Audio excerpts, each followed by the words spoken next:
ক্ষণিকের জীবনে জীবনটাকে উপভোগ করাটা জরুরি। জীবন উপভোগ করা মানে এই নয় যা ইচ্ছে তাই করা। তবে আবেগের চাইতে নিজের মনটাকে বেশি গুরুত্ব দিতে হয়। আবেগ যদি মনকে নিয়ন্ত্রণ করে তবে বিবেকের কাঠগড়ায় নিজেকে দাঁড় করাতে হয়। জীবন উপভোগ করা মানে জীবনে হতাশাদের প্রশ্রয় না দেওয়া। আপনি যখন ভুল সিদ্ধান্ত নিয়ে হতাশার কবলে পড়বেন তখন জীবনের সমস্ত সুখ আর শান্তি অজান্তেই বিনষ্ট হয়ে যাবে। যারা জীবনকে উপভোগ করে তারা কখনোই নিজেকে কষ্ট দিতে পারে না। তার মানে এই নয় কাউকে কষ্ট দিয়ে নিজেকে সুখে রাখা, বরং কষ্ট থেকে নিজেকে এবং নিজের দ্বারা অন্য কাউকে আঘাত না দেওয়ার নামই হচ্ছে জীবনকে উপভোগ করা। খুব সহজে কাউকে বিশ্বাস করার প্রয়োজন নেই। আবেগকে প্রশ্রয় না দিয়ে মনকে প্রশ্রয় দেওয়া উচিত। যা করলে মনে প্রশান্তি আসবে তাই করা উচিত। হৃদয়টাকে বিশাল করে মানুষের মাঝে ভালোবাসা ছড়িয়ে দিতে হয়।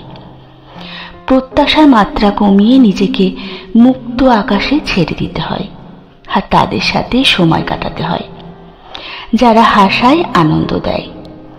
জীবনে কোনো ভুল মানুষের আগমনে তাকে স্বাগতম না জানিয়ে জীবন থেকে সরে যাওয়ার ব্যবস্থা করতে হয়। যারা কষ্ট দেয় প্রতিশোধ না নিয়ে তাদের এড়িয়ে চলতে হয়।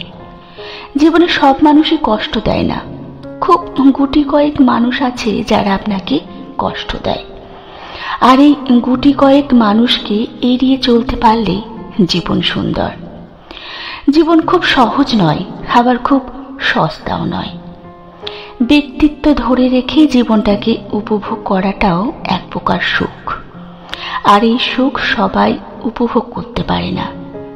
হতাশাগ্রস্ত হয়ে জীবনের ছন্দ হারিয়ে নিজেকে ফিরে পাওয়ার আশা করাটাও যে ভীষণ বোকামি। জীবনকে উপভোগ করুন, মানুষকে ভালোবাসুন এবং প্রত্যাশা কমান। আর রিটার্ন হিসেবে ভালোবাসা না পেলেও মনের প্রশান্তি কিন্তু ঠিকই পাবেন। জীবনে যা ইচ্ছে ঘটুক হাসি মুখে মেনে নিন।